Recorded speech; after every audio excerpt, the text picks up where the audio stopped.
On the 29th of April 2025, the All Meghalaya Pharmacy Association held a meeting with the State Health Minister, Dr. M. Ampreen Lyngdoh, to follow up on several unresolved issues previously submitted to the department. Speaking to reporters after the discussion, Association member Amos Johns Imle said that the delegation raised multiple concerns, with top priority given to the formation of the Meghalaya Pharmacy Council. He stated that the minister is expected to take a decision on this matter soon. Imle also informed that the minister assured the delegation that steps would be taken to address unemployment in the sector, with advertisements for job openings likely to be issued in the coming months. The minister reportedly committed to reviewing the IPH standard and amending the service rules accordingly. The association also highlighted the shortage of drug inspectors, to which the minister responded that recruitment notifications would be released shortly. Hadirin bagi laap bun delik benai since naru barsu arja rapsam sibun kimat ki mila bu ki bagi dawa kamat ke bantuan ke bagi pensengau hi kate tapi di bad kini ke Meghalaya Pharmacy Council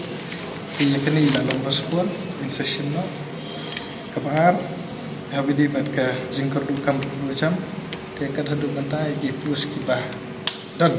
kepala interpretation hakini ki benai ki bantuan kebalai habidi bad ke IPH standard ya kini kin hab ya Tristam nomila Shonglang Badu Chairman sikit juga Sri Jaram Beda minta pergi inspektor.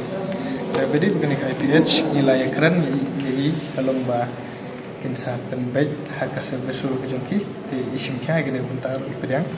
Jadi kebalai habadi begini ke drug inspector nomor bun ki kam ki bani nila ya senang senang ki media ro kali ba ki bun ki dukan farmasi kiba terekam apa bisa lakin terekam kah akal kom berbiar ti halor kene kebentar insa artais no hi dipus hai bidi berkini kebentar yang balai bidi berkini ka kumno banai kam jam ban khanang ban approach ya kata kom yo kam di para samla ni dawai ni ka industry de habili kene kumlai karena press mina kini kene kadang long penting kat bom function kini ki lai teli ki mat wala sau teli ki mat kene tai